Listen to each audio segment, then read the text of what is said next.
A paz do Senhor Jesus, irmãos e irmãs, estamos aqui em mais um devocional. Na verdade, estamos no primeiro devocional do ano de 2026. Louvado seja Deus por esta conquista, por este momento, por este devocional. Dia 2 de janeiro, estamos aqui para falar um pouco sobre a palavra de Deus e que esta palavra seja maravilhosa e alcance um lugar no teu coração. Essa reflexão foi dada no dia 31, lá na igreja onde eu congrego, onde eu tive a oportunidade de estar trazendo uma reflexão na noite de virada, e foi falado sobre as promessas humanas que têm surgido no meio desses cultos, principalmente em cultos de virada, em cultos de celebração ao ano que passou e celebrando o ano que se está entrando, 2026 no caso desse. E foi falado sobre essas promessas humanas. Abacuque no capítulo 3. Vamos pegar nossa Bíblia, Abacuque, capítulo 3, versículo 17 e versículo 18. Esses dois versículos são versículos muito belos que está falando, dentro desta oração de Abacuque, que é o capítulo 3, que vai dizer assim: ainda que a figueira não floresça, nem haja fruto na videira, ainda que a colheita da oliveira decepcione, e os campos não produzam mantimento, ainda que as ovelhas desapareçam do aprisco, e nos currais não haja mais gado. 18. Mesmo assim, eu me alegro no Senhor e exulto no Deus da minha salvação.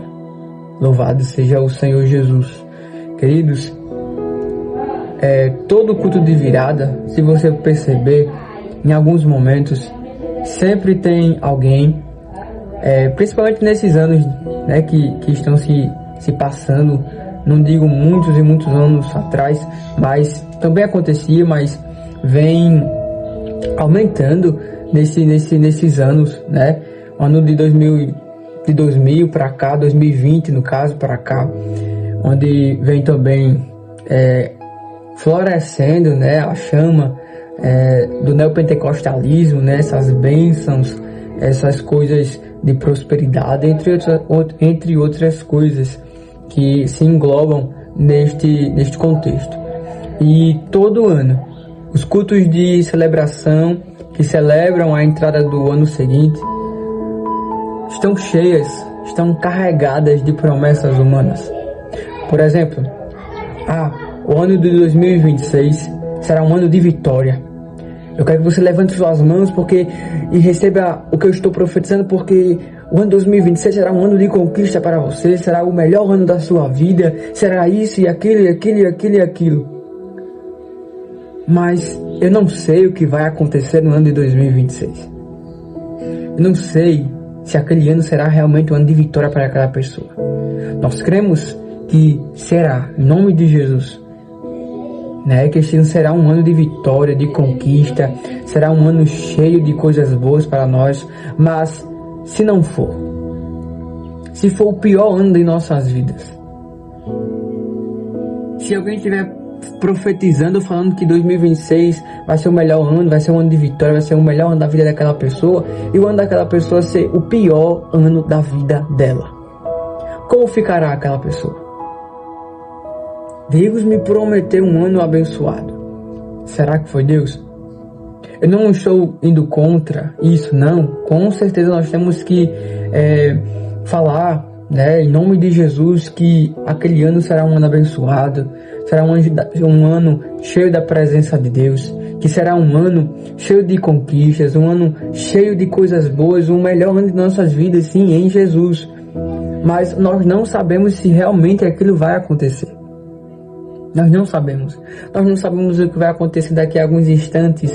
Imagina o que vai acontecer no outro ano que se está entrando, A pergunta que nós devemos fazer não é se o ano será bom, mas é se o ano não for, onde vai estar nossa fé?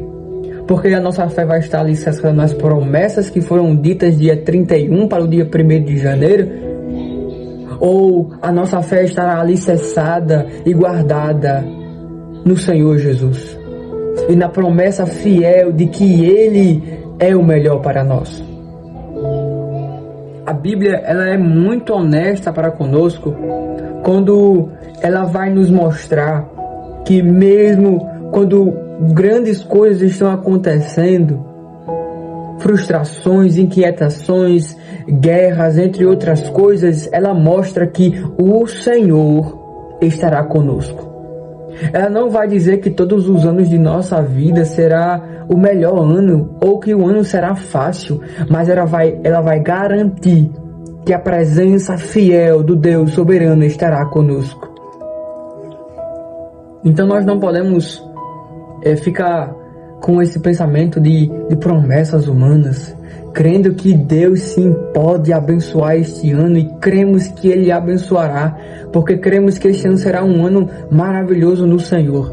Mas se for um ano de frustração ou de perca, um ano terrível para nós, vamos nos perder? Vamos sair da igreja? Vamos parar de ser igreja? A nossa fé será alicerçada nisso ou no Senhor Jesus? É o que nós devemos nos perguntar. Abacuque, ele não estava passando por um momento maravilhoso. Ele não estava passando pelo melhor ano da vida dele, não. Perceba que o ano é de escassez. Perceba que o ano é de frustração. Perceba que o ano é terrível, é de perca. Abacuque estava passando por o silêncio de Deus. Abacuque estava vendo a injustiça cada vez mais se chegando para com aqueles e para com ele. E onde estava a fé de Abacuque? Estava em Deus. Ele vai dizer: ainda que a figueira não floresça, nem haja fruto na videira, ainda que a colheita da oliveira decepcione e os campos não produzam mantimento, ainda que as ovelhas desapareçam do aprisco e nos currais não haja mais gado. Olha o que Abacuque está dizendo. Perceba que há uma repetição neste texto. Ainda que.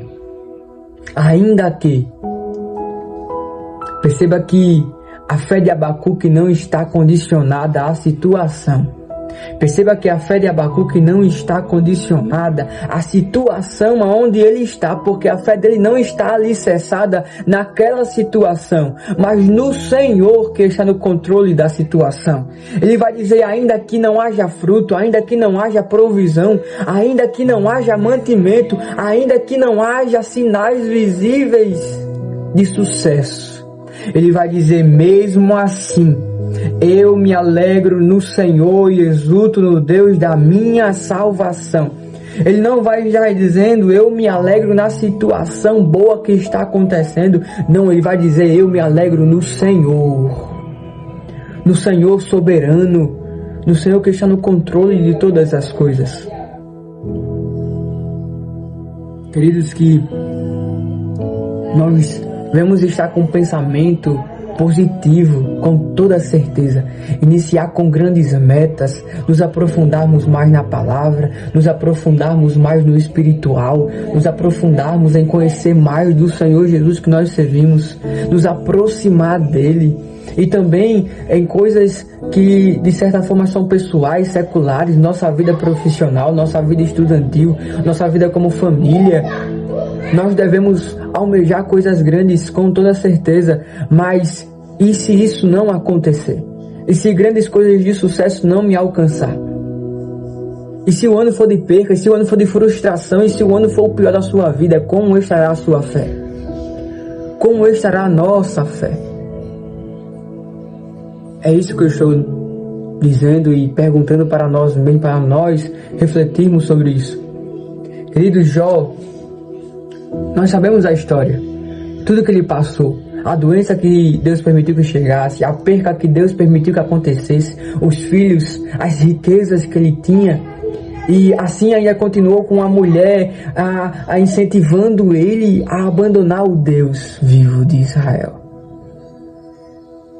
Mas ele não abandonou. Veja que a fé de Jó também não estava condicionada às situações. Claro que nós vemos, se nós lermos os textos, o livro de Jó, nós vemos que há uma reclamação de certa forma. Ou a situação que aquele homem estava passando, né? Ele não ficou caladinho, ele com toda certeza questionou a Deus. E Deus o responde.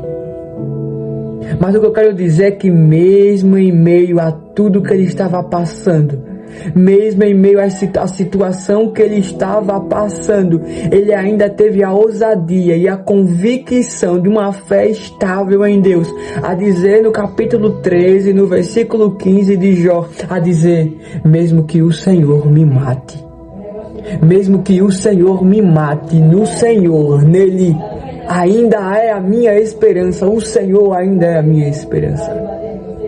Olha o que Jó está dizendo: mesmo que o Senhor matasse, a esperança de Jó ainda estaria em Deus. E é isso que eu quero dizer para nós nesse início de ano, nesse início de 2026.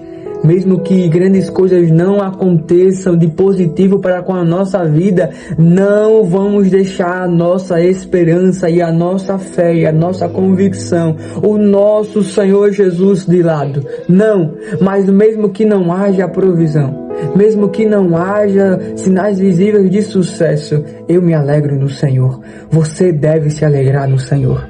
Ainda que a figueira não floresça, nem haja fruto na videira, ainda que a colheita da oliveira decepcione e os campos não produzam mantimento, ainda que as ovelhas desapareçam do aprisco e nos currais não haja mais gado, mesmo assim eu me alegro no Senhor e exulto no Deus da minha salvação.